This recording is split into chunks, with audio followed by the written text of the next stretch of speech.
किसी को मजबूर करना और फिर उसकी मजबूरी का फायदा उठाना, ये चीन की जगजाहिर फितरत है।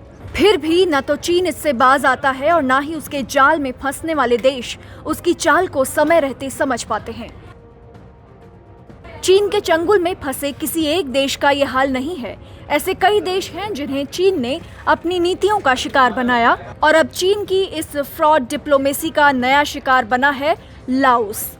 जी हाँ, लाओस ने भी चीन से कर्ज लिया और अब वो कर्ज चुकाने की स्थिति में नहीं है, तो ऐसे में अब चीन ने उससे उसका पावर ग्रिड छीन लिया है।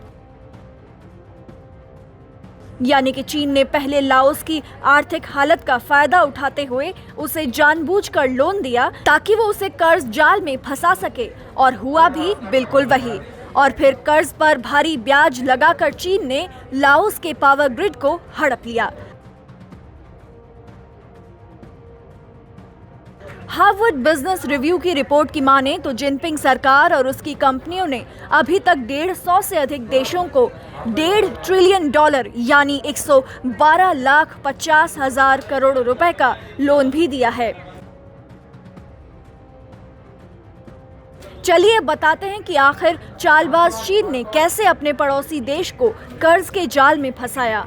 दरअसल लाओस में चीन ने पहले हाई स्पीड रेल कॉरिडोर का जाल बिछाया। लागत थी $6 बिलियन, लेकिन मौजूदा वक्त यानी कोरोना काल में लाओस का विदेशी मुद्रा भंडार $1 बिलियन से भी नीचे पहुंच गया, और ऐसे में चीन ने उसका फायदा उठाते हुए लाओस पर लोन चुकाने के लिए दबाव बनाया। और जब लाओस इस दबाव को झेल नहीं पाया तो मजबूरन उसे चीन को अपना पावर ग्रिड सौंपना पड़ा। हाल की कुछ रिपोर्टों से भी पता चला है कि लाओस चीन की महत्वाकांक्षी योजना बेल्ट एंड रोड इनिशिएटिव का नया शिकार है, क्योंकि इस हाई स्पीड रेल प्रोजेक्ट की कुल लागत का 60% हिस्सा export import bank of China ने दिया है और बचा 40% हिस्सा चीन की 3 सरकारी कंपनियों के साझा उद्यम ने दिया है। यहीं से चीन ने लाओस को लालच में फंसाया। लाओस को जब तक समझ आता तब तक चीन ने खेल कर दिया। लाओस पहला देश नहीं है जो चीन की कर्ज जाल की नीति में फंसा है।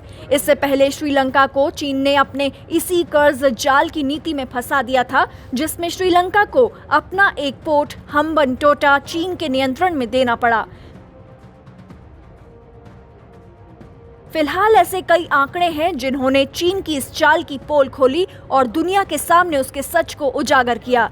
लेकिन अब भी अगर कोई देश चीन के इस झांसे में आ जा रहा है तो ये खबर वैसे देशों के लिए चेतावनी है जो अब भी चीन से गलबहियां कर रहे हैं। ब्यूरो रिपोर्ट, भारत तक।